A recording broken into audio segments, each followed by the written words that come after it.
Hello, friends. I'm finally writing a book to codify the basis for my signature Mike Rochelle and Associates Corporate Leadership Accelerator course. And I need an upvote from you to gain favorable publishing status. It is co-titled Growing the Next Version of You, the LeadershipN Accelerator, a journey for growing success in life, love, and leadership.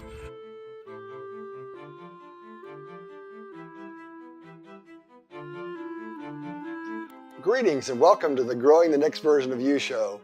Every week or so, I get together with thought leaders and we talk about the trends that are happening in the world, and we think of life from a mind, body, and spirit perspective, because that's what servant leaders do.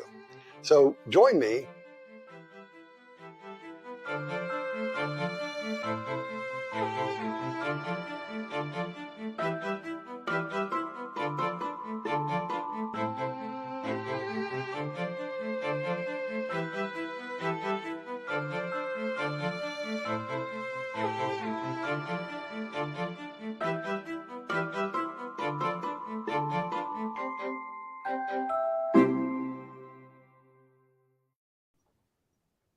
Well, hello, folks. This is Mike Rochelle on Growing the Next Version of You. I'm joined today by an old friend, Vivek Kashyap, who's the founder of Encompass Effect, which we'll get into later. But Vivek, it's been quite a while since we've had a chance to talk. How you been doing, man? I'm doing great. Yeah, it's such a pleasure to see you again after a long time, It's But at so the great same to see you. time, it feels like, hey, I just met you like just a few days back. I know. The last time we got together in a bar in Pasadena, California. Yeah, it was Pasadena, California, about 5 years Absolutely. ago. And that Yes. had been about 5 years since we had worked together at DirecTV. Yes. So, Yes. so obviously, I love to have my guests here in the studio, but you're not living in California anymore. You're obviously not here in Dallas. Where is home for you, and how long have you been there? I'm in Southwest Florida, and I've been there since like the starting of the pandemic. Around that time, I decided Okay, to move here, and since then I've been here. very good. So you guys left the insanity of the pandemic to try to get some personal space and sunshine in the beautiful state of Florida, huh? Yeah, yeah. It wasn't planned in that way, but it just happened the time around when we were planning to move. Everything just Yeah. happened around that time frame, and it worked out timing wise for us, and we are very grateful to be here. Very good, very good.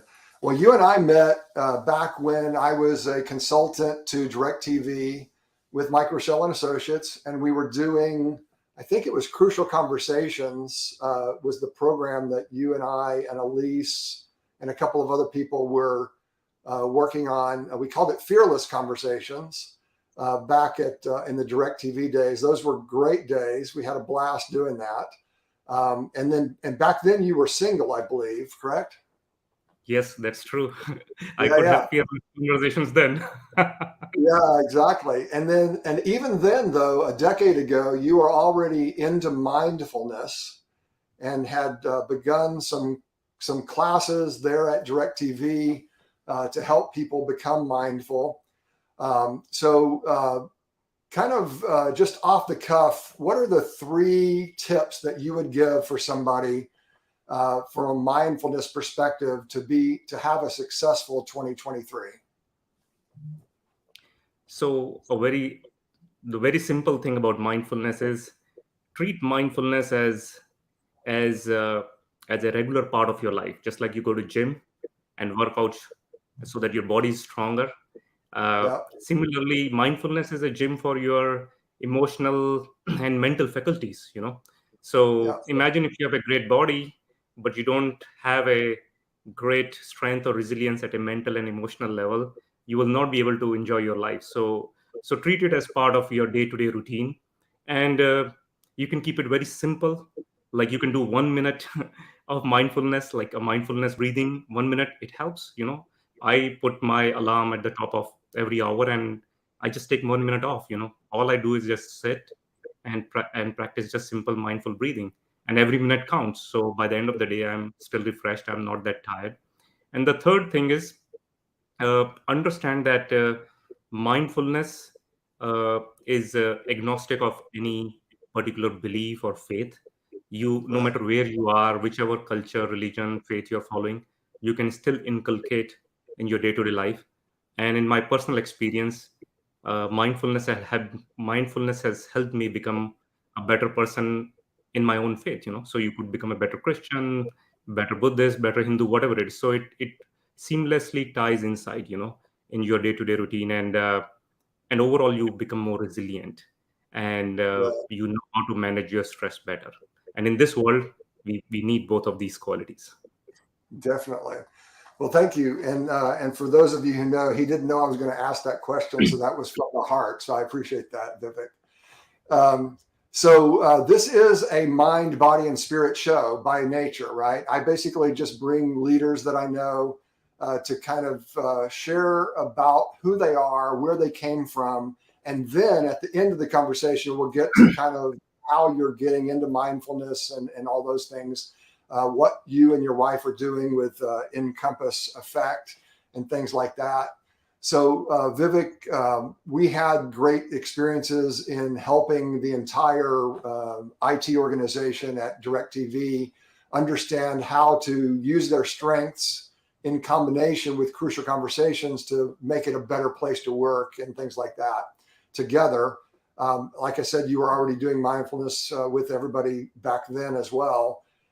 Where did you come from? So I'm going to go back all the way back to the very beginning. Where did you come from? Who were your parents? What was your faith basis and all that kind of thing? And let's talk about that. So I was born in India, New Delhi, and my family, both of my parents' side are from Delhi, and I was raised by my maternal grandmother since I was 7, 8 months old, and Uh, and she and her husband, which is my grandfather, and uncle and aunts, they raised me actually, and they mhm. were very much into the academic side, and they were into working class. So I got that from that side of my family, because my on my paternal side everybody was in business, so Okay. education wasn't that much of a focus, but so they were all into business, but I got all my uh, education and everything, all those virtues from my uh, from my maternal side.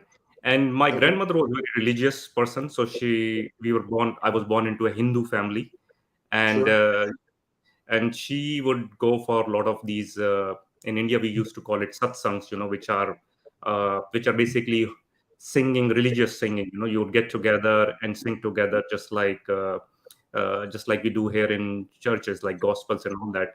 So Sure. she would take me along with her, and that's how I got more introduced to the religion and the faith in that sense. And she was Okay. also the one who who helped me inculcate the respect for every religion. So whenever we would go somewhere, and if she sees a church or a mosque or a Sikh temple, she would just bow down, and it gave me the reference of respect for all the different religion. Mhm. So that is the main background where I come from in my faith.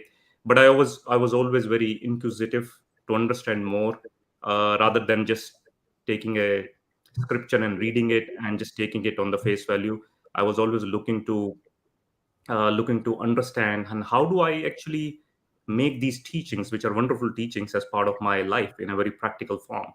So Right. so when I was in my teenage years, I got introduced to meditation, because a meditation center opened in front of my mom's house, and whenever I used to go visit her, I would go and kind of visit that meditation center.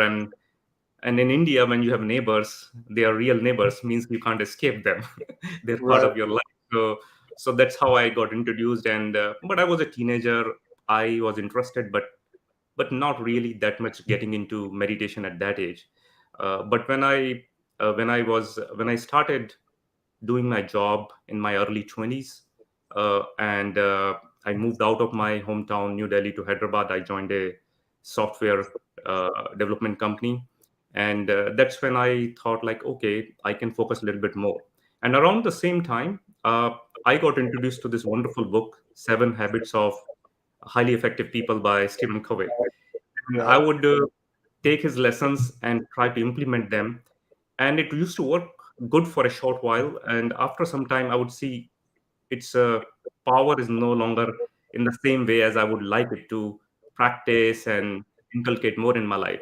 So then I thought, why don't I experiment all the teachings which Stephen Covey has with uh, with this meditation practice. And this meditation practice I learned from an organization out of India called Brahma Kumaris, which taught Raja Yoga meditation.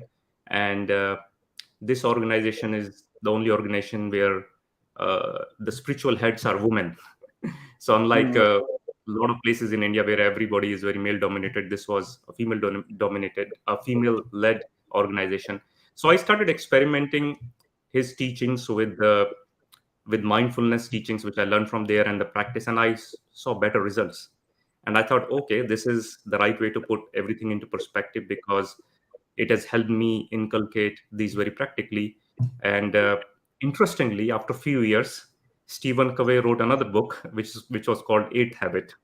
And Eighth right. Habit was all about spirituality, all about inculcating more kindness, more compassion. So all those virtues. So that gave me a that gave me a good idea that hey, I was on the right track. So something Right. intuitively I was feeling into it and I experimented and it worked. So that became the cornerstone, that experiment, that hey, this is something I can practice in my own life because I benefited, and whenever I shared more about those practical tips with other people, they benefited also.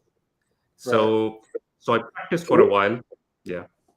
let's back up just a little bit. So what kind of degree path did you go to? You went to Yeah. undergraduate, and then in what study path? Were you an engineer? Were you a computer science person? What was the background? So I did my bachelor's in science, which in Okay. India the bachelor's is a 3-year degree. But along with that, I did a couple of diplomas into computer science. So they were like one was a 3 years diploma in software development, and then by the time I finished that diploma, the internet craze was coming.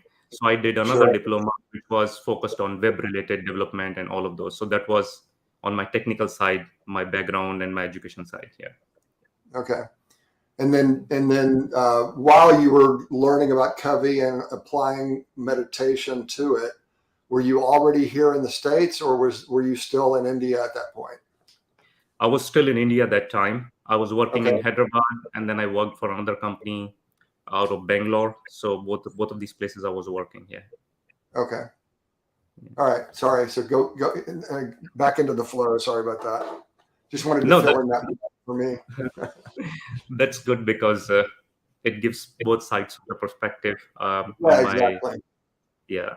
So first time I came to US because I was on a project for working with that startup, and then I came here, and it was right after 9/11, and it was a very different mood in the whole country. And whatever I have thought about US, it was very different at that point of time. And because most of what I understood about US was from watching movies, Hollywood movies, Right. Right. and all the shine and all the glitter and everything was okay. That was what it was, and I landed in Silicon Valley, and that's where I worked for a few months, Oh, wow. and but it was a very different setup because of 9/11. But I learned a lot of different things. I love that there was so much of openness and there was so much of acceptance. Somebody coming from a totally different culture and Mhm. integrating here. So I really loved that part of US, that it was very welcoming. All different people from different backgrounds. It was very inclusive. And after 3-4 years, I had a choice of moving to US or UK for my job, and I was deciding, should I go to UK or should I go to US? I chose US because I liked the culture. I liked the way it was very close to the lifestyle I would like to live. So in 2005, I moved to US, and I was living near San Francisco. I started working as a consultant for Wells Fargo Bank, and I used to go to San Francisco every day. And just going to San Francisco was a gift. I used to love the energy of the city. Sure. And then after working for Wells Fargo for some time, I I have to move to Southern California, LA, because my job changed, and I worked for Toyota for 2.5 years, and all of this was in IT process management, managing processes in big IT departments, and Toyota was one of those huge companies, and I helped implemented some of those IT operational processes like incident, problem change, those kind of things, and I worked there for 2.5 years, and then I uh, got my interview in DirecTV, and I joined DirecTV, and Okay. that was an exciting time. And I remember like when I got my appointment letter from DirecTV, and DirecTV being a media company, its folder in which they sent me the appointment letter was filled with all these clippings of different shows and sports and all that. I felt so good, like, hey, I'm working for a really great company, and it Yeah. really worked out great because DirecTV wasn't a huge company, but it was also not a startup like with a small number of people. But it has around few thousand people. But the mode in which everybody worked was in a very startup mode, and Yeah. I worked with most some of the most smartest people, learned so much there, and my role in DirecTV was similar to what I was doing in Toyota, but a little bit more expanded, where I was working in their testing department, but I was implementing these processes, which are large scale processes. And some of you might have known uh, the ITIL, or IT service management function. So Sure. I got Sure. certified all the way to the expert level and implemented those processes. And then over a period of time, my role expanded. How do we manage different software releases, planning, all of those things? So that was my journey till I met you there Yeah. Yeah. during organizational uh, change and transformation project. Yeah. Right. And you and I hit it off. And obviously, I'm a Christian, but we had very similar thought processes regarding how people learn and how to engage people. So it was a great time. And it was interestingly, I'm actually certified in the 7 habits to teach it. But that had been many years before we met, probably a decade before we met that I got certified in it. So probably about the same time you were trying to apply it to your meditation, I was also applying it to leadership training and stuff like that. So that's kind of cool. It's Um, interesting. This is something I didn't knew about you, so it's good to yeah, know yeah. that. Well, I mean, so it tells me a lot. Do you remember what your top 5 strengths and strengths is from Gallup? So I don't remember all the top five, but I remember the top two. The top Okay. two, the first one is I'm a teacher, and the Okay. second one is a connector. Okay. So connectedness. So connectedness is number 1 for me. That's why we get along so well. And then developer is probably the other one where you like to develop people, right? Yes. Yeah. Very cool. Well, we'll have to look that up, but I would imagine that you have belief pretty high too. I have it number 5 in my strengths. Yeah. So because for you, belief is a way of being, right? It's not just a thing that you think. So go back. What are the main principles from a Hindu perspective or character traits as you described them in the 8th level of Covey that are most important to you from a Hindu perspective? I think one of the fundamental aspects of Hinduism is that it's not it's not treated as a religion; it's a way of life. Yeah.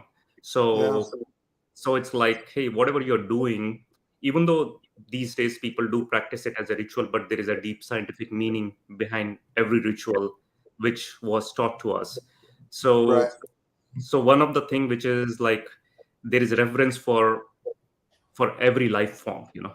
And if you really go deeper, you would see that in Hinduism, uh, when we meet each other, we say namaste. And what namaste really means, or namaskar means, the divine in me bows to the divine in you. So there is Right. divinity in all of us, and Yeah. even to the extent that concept is extended to the nature. So when in Hinduism people worship rivers, people worship mountains, people worship sun and Right. animals. So they are all part of the same ecosystem, and we are all together in this, rather than somebody's higher than the other, and Yeah. and because we are all carrying the divine essence, in some ways we have all those same qualities as one God. So there is this universal God, and then there are god and goddesses, so which people Right. worship in the temples. But there is one singular God which is in the form of light. That's what it is shown, and sometimes people call it Shiva also. And Right. then everybody in the human form who is practicing this are are like the high, if they are practicing the highest qualities of this divine order, they are deities, deity and deities. So that's what the fundamental aspect is. And if we practice this, then world would be a golden age. So the interesting thing, so in my Gallup definition, it's either in connectedness or in belief. I can't remember which one it is, because those are the two that kind of drive me as a primary personality. It says that I like to take one person's values and compare them with another person's principles, and then see how they work together. Right. That's the way that I am by nature. I think it's the way that you are too, because we've had many really deep conversations about this before. From my perspective, so to tell you how similar our beliefs are, and not everybody that is Christian would think of it exactly the way that you said it. So I'll say it in my cultural expression, but notice that from our perspective, and there are multiple ways of thinking about this from a Christianity perspective. There are multiple types of Christianity, obviously. But by and large, people think of God the Father, Christ the Son, and the Holy Spirit as a triune God, which is really one. And Jesus actually says in the scripture, Father, help them be one like you and I are one. Right. So that's a similarity in the way that you described how Hindus think of deity, and they think of way of being. Also, we believe that the Holy Spirit is indwelling in us because Christ died for us and gave us the ability to be in relationship with God forever, right? So there's also, that's why namaste for me is a beautiful thing. Now, early in my walk, I would think, what is this? Namaste, what does that mean? But then, as I understand more of what you mean, which is what you just said, that which is divine in me, is it blesses? Both to the divine in you. Yeah. What is it? It's the divine in me bows to the divine in you. Yeah. So you're basically, and if we think about it from a Christianity perspective, we would say the same thing, right? Now, we don't say it; it's not a cultural way of being typically, but it is something that we are supposed to honor. The divinity in all people. Saint Francis of Assisi, and so the Franciscan order of the Catholic Church actually talks about brother moon, sister stars, and all of the animals and everything else as also being created by God, and therefore, brothers and sisters with us as well. Now, there is a little bit of a difference in that we don't worship the creation as you do, but there are factions within Christianity that would also think that everything is created by God, and therefore we're connected to it as well. Now you have to understand. Now I've also said some heresy for some of the Christian religion people, but that's what it it is what it is. I'm always looking for the similarities and the things that connect us, instead of the things that divide us, even among the different divisions within Christianity.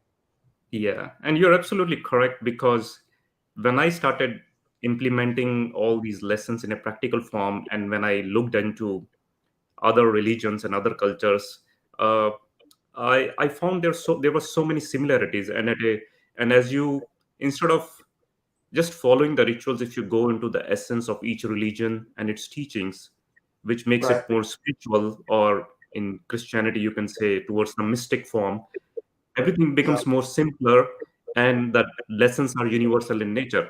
Like after 9/11, I was trying to understand about Islam religion, like what is there, what is the essence and all that. And then I came across somebody. At that time, I was in India, and I came across somebody who was a follower of Islamic faith, and he was based out of US, and he was doing research where he was translating Quran into English so that other people can understand. So somehow we connected, and he said, like, since you don't know this religion, I would send you these translations, and you read Uh, this, and you tell me, does it make sense to you? And when I right. started reading those translations, it was like, hey, these are the same lines which are there Yeah. in the Hindu religion, but it's been said in a different language, slightly differently modified, but underlying lesson is the same. Like the divinity we talk about in Hinduism, in if I draw a parallel in Christianity, it's kind of Christ consciousness, that consciousness in which we are in that loving, kind, Right. space where Well, we even, respect everybody. to your point, even in our scripture, it says, "Let this mind be in you, that was in the one anointed of God," and talking of Christ, right? So Right. it's the mind. It's not, and it also says that you have to transform your mind daily, right? Now, this is in Christian scripture. This is not Hindu scripture.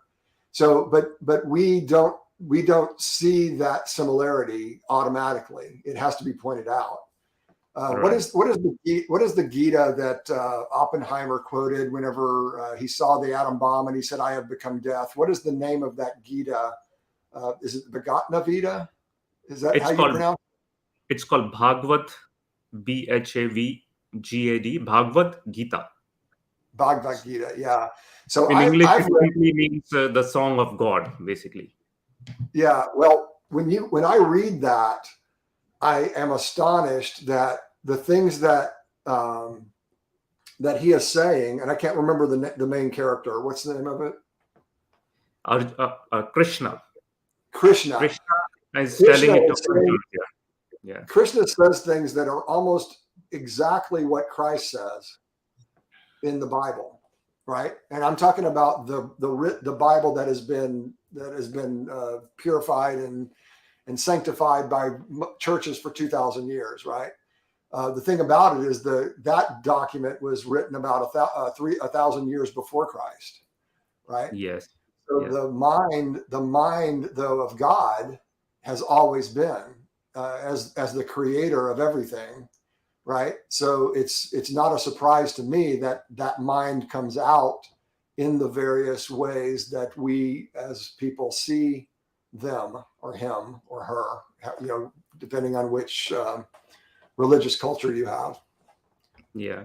And interestingly, you mentioned about Saint Francis of Assisi, and Yeah, I watched a movie a long time back, Sister Sun, Brother Moon, and yeah, it is his life yeah, story, which is beautiful.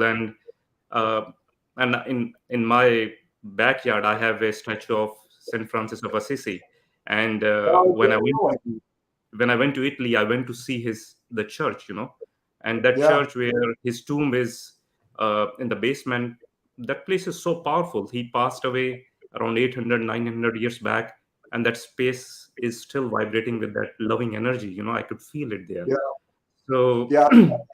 So interestingly, so this morning when I woke up, I knew that you and I were going to have this conversation, obviously, but I woke up early and I was doing my meditation, my prayers, and I thought I want to hear the song. There's a song that's written on the prayer of Saint Francis, and so I was listening to it, and it was on YouTube, and there was a lady who was singing at Assisi.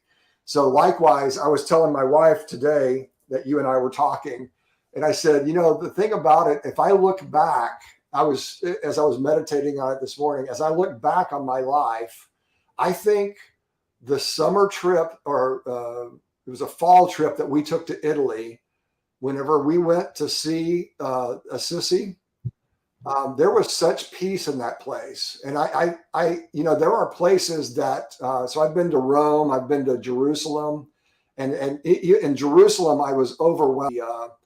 there's a syndrome that people get into because they're so overwhelmed because Christ was there, right? You're walking down the streets that he was walking down. Now, obviously, they're 6 or 8 or 12 feet below or above whatever he was walking on because of time. But the point is that places have power, right? And I remember that place, and it was obviously I was already a Christian, but I was still fairly closed in the way that I was thinking about things. But when I visited that place, I was opened for the first time in a way that I remember it vividly. It was beautiful and it was peaceful and just amazing. And he had been gone. What he was born in the 400s or 500s or something. Yeah, crazy. So anyway, so opening is a way that I think of opening to reality, right? Because there are things that we're taught as children about our faith and about our God, and then we have experiences through life that introduce us to deity in a new and a refreshing way. Are there? So you've been to Assisi. Did you feel that there as well? And have you been other places where you felt those kinds of things? I think that place was one of the most powerful places where I felt that. And since Yeah. I have so much of love and respect for St. Francis of Assisi, it was special also for me. And the vibrations were so powerful, I couldn't hold my tears there. I was sitting and the tears were coming out of my eyes. And then there are other places like from a Christianity faith. I forget the name of the church, but I went to Paris and there was another church which I visited where I felt the same very strong vibrations. But then there are a lot of places in India and different temples where if you actually go, you can feel that peace and that kind of stillness which is there. So immediately you drop in and you get into that meditative space. So one is the place where I go, where I learned meditation. They have headquarters in Mount Abu, Rajasthan, which is the Brahma Kumari's headquarters. I feel that peace there. Then there is a big temple in India, in New Delhi, called Akshardham. It also has the same level of feelings and vibrations. And there are a couple of other places where I went. I felt the same way in some of those temples. Even in some of the Sikh temples which I have visited, I have felt the same level of love, same kindness. It's almost like you hear stories about all of these great souls, but once you would actually visit this place, like you said, you went to Jerusalem, you can Right. feel them. It's almost real because that whole space is infused with their energy, their vibrations. And Yeah. it becomes very natural that it's no longer a story, that somebody was real who practiced this, who was able to Right. live that life in that form. And it's an inspiration that you can also live your life no matter what's happening to the world, no matter what people think about it, that humanity has less kindness, whatever it is. But it inspires you to live your life to that high standard. And I'm responsible for the way I lead my life.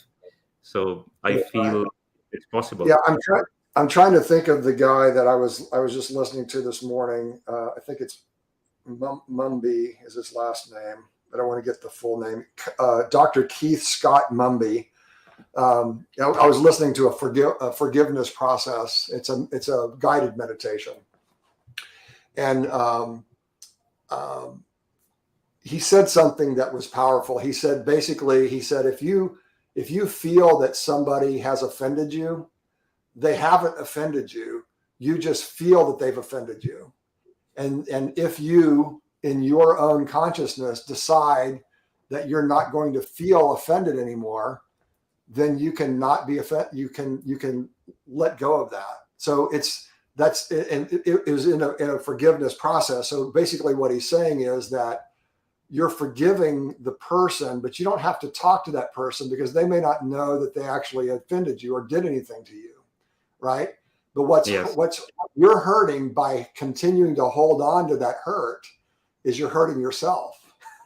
Exactly. And you're not allowing the flow of energy to come through you and out to the world as it should be. Right. because I believe in flow, right? So in Judaism, there's a concept of everflow, that God is an ever flowing God that is only just flowing love out constantly, right? And then we are, and in Christianity, we believe that we are the vessel of the Holy Spirit, right? We are a vessel, but the vessel is not meant to just be filled for you. The vessel is meant to be filled and overflowing. So that's why that concept of everflow kind of like really, it's just like, oh yeah, that's it. That's what it is, right? So when you have the presence of God coming into you and then through you and out, it's a beautiful feeling, right? Because it's the way that life should be, I think. Yeah. But when you have a crack, or you have a brokenness or something that's in you that is blocking the flow, it can stop it up completely and make you sick, right? Yeah. So there's a lot of freedom in forgiveness. Yes. So is this one of your practices with meditation? Yeah, because one thing is, a lot of time people think somebody did something to them, that they hurt them and they brought misery to them. But Right. if you look in a bigger picture, like as the timeline, if you expand the timeline and you look back at your own life, you would see majority of the time you have grown out of that experience. Like you have either become very tolerant, very forgiving, very loving, because you Right. learned from that experience. Maybe in that moment when it was happening, it wasn't easy because it was painful or whatever it was, or you probably thought you would not survive this whole event or this experience. But when you look Right. back, and if you, instead of asking why did this thing happen to me, or why did this person did this thing to me, the better question to ask is, what is the learning for me in this whole Mm, situation? mm, So then you would realize that they didn't did this thing to you. So that, so instead of saying, oh, they did this to me, you would say they did this thing for me. So mm. for me to learn, for me to grow, for me to become a better person. And Or you're absolutely right. for me to be a blessing to somebody else, because I can understand their pain and therefore help them walk through whatever they're having to walk through. Yeah. I remember, like, in one of our conferences in AT&T, uh, we we invited the Dallas police chief, and Mm, he was, I forget his name, but he was the police chief when, if you remember, a few years back, uh, this there was a event where somebody came and shot 4 or 5 officers from the Dallas Police Department, and he right. was the police chief at that time, and he was sharing his experience that in the past what happened was, because of some tragedy, he lost some of his family members, his son and his wife and all of those. And he was always questioning God, that why did this happen to me? Why did I Mm, lost my son? Why did I lost my wife? And all of those things. And he couldn't get the answer. So he said, when this event happened, he was mm, responsible to reach out to all of the family members of these cops who passed away, to meet their wife, meet their family, and to help them uh, in different ways, but also to give his condolences. So he said, when he went and talked to these family members, he told them that I understand your pain, I mm, understand your grief. And he said, at that point of time, I understood that whatever happened to me wasn't meaningless. mm. There was a meaning, and I was being prepared for this day, because otherwise I could have gone and said, oh, I'm sorry, my condolences, but there was no meaning in it. Sometime in the last 5 years, you became married too, correct? Yes. Yeah. All right. And what is your wife's name? My wife's name is Christina with K. Christina. Christina. Very cool. Yeah. So I look forward to meeting her sometime. What have you learned now as a married person that you would describe as a blessing to somebody that has not been married yet? What I have learned is, I was always in a challenge that, oh, when I get married, I might lose my freedom. But I Mm-hmm. found the right partner with the similar kind of lifestyle, similar kind of goals and objectives where we want to be together. And I feel more free after getting married. Very so good.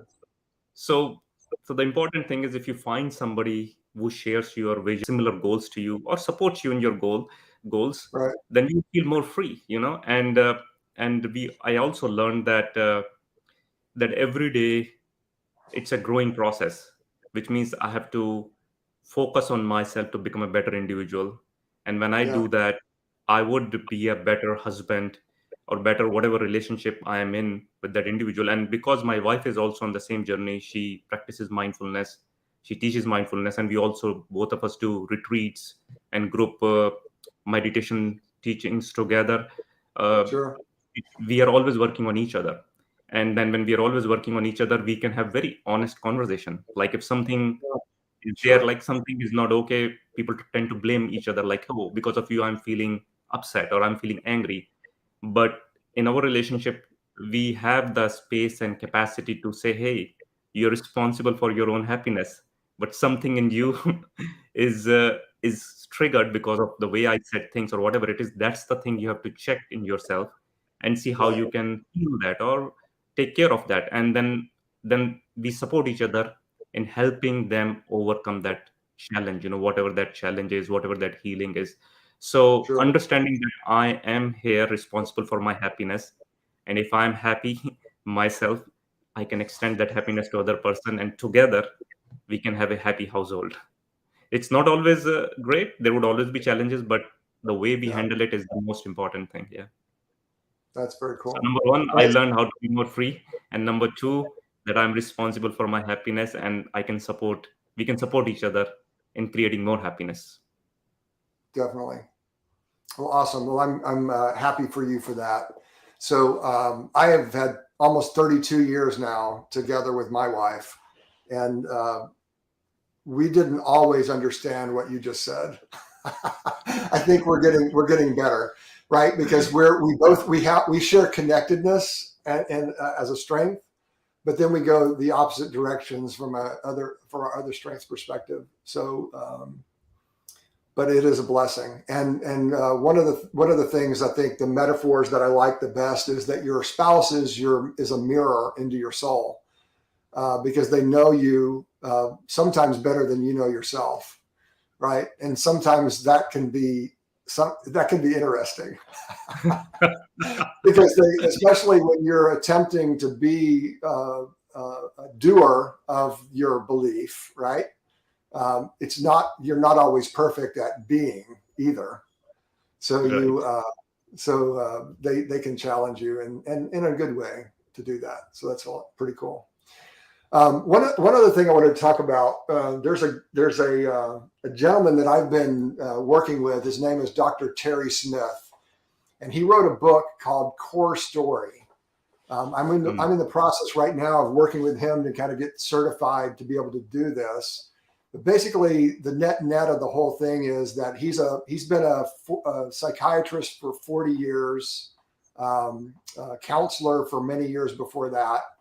He's about 82 years old, so he's the same age as my dad. And I was able to meet him a couple of months ago, and we've had a really interesting time getting to know each other better as he's teaching me this process. But the process is basically that you have to identify what he calls the core story of your life. And he said, Mm. oftentimes we as children, before we're 12 years old, we come up with coping mechanisms for what we need to be in order to survive or thrive or engage, whatever it is in that childhood mind. And he said, children are great observers, but not very good at deciphering and analytics, right? So what you do then is, by the time you're 12, you create a core lie, and that core lie is a crack in your soul. My words. This is not the way he describes it, but it's kind of that everflow thing that I've been studying, and that crack then every time you get into a fight or flight place, like we talked about with Crucial Conversations so many years ago, right? Yeah. Then you react according to your old story or that core lie.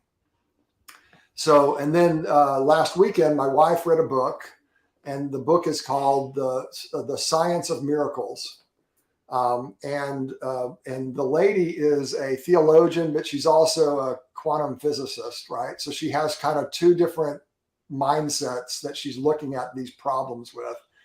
And basically, she said, usually, if this is point A, we will cast out a vision or an ask to our entity or to the universe, however you come to it, right? And it'll go to B, because our goal setting is typically A to B, right? It's just a typical goal setting. And then in the first, there are three different phases of this model that she shows. And when you cast out that call of the ask to your deity or to the universe or whomever it is that you're asking, it's a physical force that is leaving your body, because we all have an aura. We have a physical, electrical, magnetic field that extends some 6 feet away from us, right? Depends on who you are. It might be smaller, it might be bigger. But that energy is created by our body. We are a magnetic electronic being, right? And when we think, it actually extends out into that future. And then there comes back an echo wave from that ask. And that echo wave doesn't just come back to A, it'll go to A minus. And A minus is that story. Now, I'm connecting two different people's philosophies, but I think it works. It goes back to that whatever is broken in us, or whatever the thing is that we're working on, not necessarily where we are. So it might cancel out because that thing blocks it. Remember the flow thing I was talking about? If the flow is blocked, then the flow can't flow through you. So, exactly. So what she says is, okay, so if you're at A, you have to ask out to B or C or D. And if you ask further out than the actual need is, then the wave can come back and end up before or almost to B, or maybe even to C. So that's a way to extend the ask beyond and the belief in the ask as well, right? Because you have to ask with belief. Okay. And then the third model is, what if you dealt with your negative A and you basically gave it no power anymore, right? So now that lie, and my lie was that I'm not smart enough, right? That was my 12-year-old self telling me I'm not smart enough. Okay. Well, so it's an interesting process to go find it. But anyway, I've given up on that, right? I am smart enough. I am good enough, and doggone it, people like me. That was that was the guy from Saturday Night Live that used to do that show. But anyway, what she says is then as you are casting your ask out, the wave goes out of probability out to C or D or maybe even Z, whatever it is that you're asking. The echo comes back to you and then bounces back, because there is nothing holding you back. Now, so a couple of different philosophical things that I threw at you there, but I see you nodding. Does this make sense to you? And if it does, why? So one thing I just want to give a little more information is, in my background, just around the time when we met and we were working on those projects in DirecTV, I was really looking to grow more of my mindfulness practice, but I also wanted to go more deeper. So when I would meditate, I would make this call out to the universe that I want to be more authentic. I didn't even knew what authenticity really meant in that way, but there was something.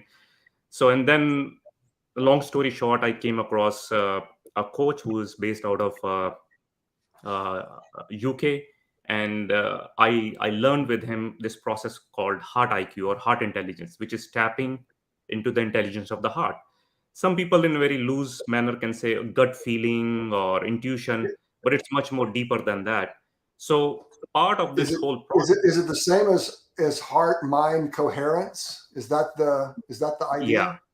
Yeah, Okay. it's kind of similar. But the idea is like, just like you're saying, when you are in flow in your life, natural flow, joy is a Right. natural state of being because you are everything is flowing. Like Right. there is no good or bad. Even like sometimes when you have a good cry, and after Right. that good cry, you feel lighter. You feel Right. something has been lifted from your soul, and then you come back into Whatever, flow. whatever, And whatever that thing is, pass through. exactly. So Yeah. I learned that whole process initially for my own self to heal all of my this limited lies or belief system. I'm not good enough, this, that. So because I was practicing mindfulness for so long, I was able to learn better, integrate better, and that's what I started teaching to other people. Okay. And a big part of this is that when we are growing from 0 to 8 9 years of age, everything which we are learning is through feeling through it, through emotions, through feelings, and Right. as a 6 7 years old, we do not have that level of intellectual capacity or mental capacity developed at that time to do critical reasoning. That's why when kids are after 9 10 11, that's when they start questioning why this, why that, and all that. But before that, Right.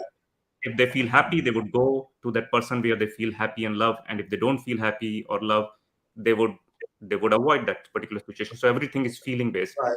So if they feel unsafe in a particular situation, then they're feeling unsafe or they're feeling rejected or whatever it is. uh, in that moment, their mind, they have to tell themselves a story, so that Right. they can be at peace with whatever they're feeling. So if they're feeling abandoned, they have to probably, like, I know somebody, there was a little girl when I was working with her, coaching her. When she was 5 6 years old, she was in her own bedroom and she felt a little scared all by herself, and she cried for her mom. And her mom was in the other part of the house doing laundry. She couldn't hear. So in that moment, she felt all by herself, afraid. And then she called her mother. Her mother wasn't there. So she can't sit with this feeling, this fear. So she created a story: my mother probably doesn't love me. So as a little Man. girl, that story has no truth to it, but that helped her process that feeling. And then Right. if this happened a couple of more times, then she created this story. Now is get repeated 2 3 times, it became a belief that my mother doesn't love me. Now Right. she is. So there's this block of this fear, this And, rejection, this and abandonment. it's stuck in your subconscious. You don't even know that it's there. Exactly. And now you're Yeah. looking at this relationship with your mother, or she doesn't love me. And every time you're analyzing, whenever she doesn't meet your expectation, that my mother doesn't love me. But now, as you grow up, you extend the same belief system in all the close relationships where there's intimacy, there is love. And then you say, oh, the people in close relationship may reject you or may not love you or whatever it is. And now you start doing things in some way. It becomes a self-fulfilling prophecy where you might everybody get rejected or not being met in the relationship the way they want, but now you have this story running on. So this block which is there, until and unless it is healed, it becomes your colored glasses through which you would look at all your close loving relationships, and you may Right. feel you would be left unfulfilled in your relationships because you have now this block. In some ways, now Right. you would create a wall to protect yourself. And when you have the wall, it's a heavy burden because the love cannot go out of that wall, and you cannot receive the love also from other people in close relationship.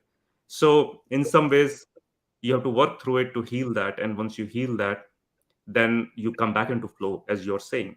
So I learned this whole process, how to do that and all of that, and start working with people. And to my surprise, 95% of the challenges or belief system come from when we created these belief systems when we are 0 to 8 9 years of age. Right. So Exactly. imagine a little girl or little boy, how much intelligence they have, and they created a story, and now they are living through that story for the rest of their life. Right. And the moment that block gets healed, or the block melts and becomes part of your energetic flow, uh, Right. then those stories, those belief systems do not hold any power. Just like you're saying, it goes to A minus, Right. because Right. whatever was providing the support or energy is gone Yeah. now. You can Yeah. look at the same story, same event, and you would say, oh, it's almost like somebody else's life. And Right. in the past, you would, every time you would get triggered with the same story, every time you come anywhere close to that situation, circumstance. So it's very similar. So that's part of the work which I do. And when I teach mindfulness, even at work, I cannot bring all of these aspects, but I certainly bring Sure. this to help people understand a little bit more what's really going on. Definitely. Yeah. Well, this has been a blessing to get reconnected with you. I look forward. We'll do another show on growing solutions about what you're doing and how people can understand it a little better. But how can people follow you now? And what's the easiest way to connect with you? So I so the website is encompasseffect.com. That is the Okay. corporate side of work which I do. But on a personal development side, me and my wife, we have this website called mypresentheart.com. Hmm. So mypresentheart.com, and that was when we meditated, it came into our feeling, hey, this is what I really want to share with the world, to become present with my heart, and Mm-hmm. it is magical in my connection with God, universe, on a relationship. And I also developed a free app for everybody. And if you go to Google or Apple Store, you just type My Present Heart, you would be able to download. There are a lot of free meditations, a lot of content. It's all free. You can practice it yourself. There are meditations from 1 minute to 5 minutes to 10 minutes, and you can take advantage of it and share with other people. But Awesome. I would like to say thank you to you for inviting me. And Oh yeah. I remember the first time I met you, I said we want to connect, and you wrote me back, and then in your email signature it says love and peace, Mike. And Right. that was the first time I saw somebody signing with saying love and peace. I was like, oh, this person is very different. Like, and Yeah. he's very open to share this message of love and peace. And that's how I felt. Even before I talked to you, I felt very connected, and it's Yeah. been magical since then. That's awesome. Well, likewise, people can keep on connecting with me on LinkedIn. That's the easiest way for me. And then this show is going to be showing on YouTube, Twitter, Spotify, Apple, Google, Facebook, and LinkedIn. So it'll come out sometime in May.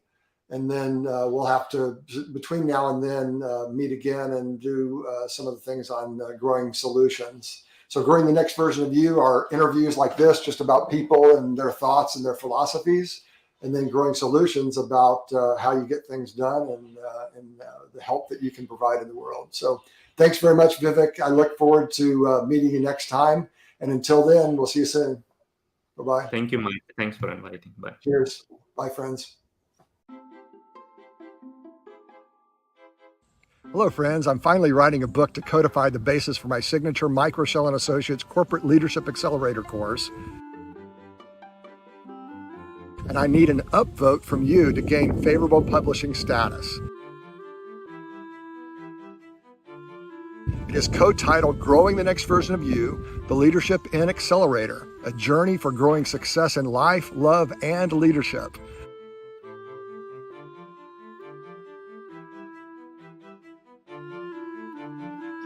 Greetings and welcome to the Growing the Next Version of You show. Every week or so, I get together with thought leaders and we talk about the trends that are happening in the world, and we think of life from a mind, body, and spirit perspective, because that's what servant leaders do. So join me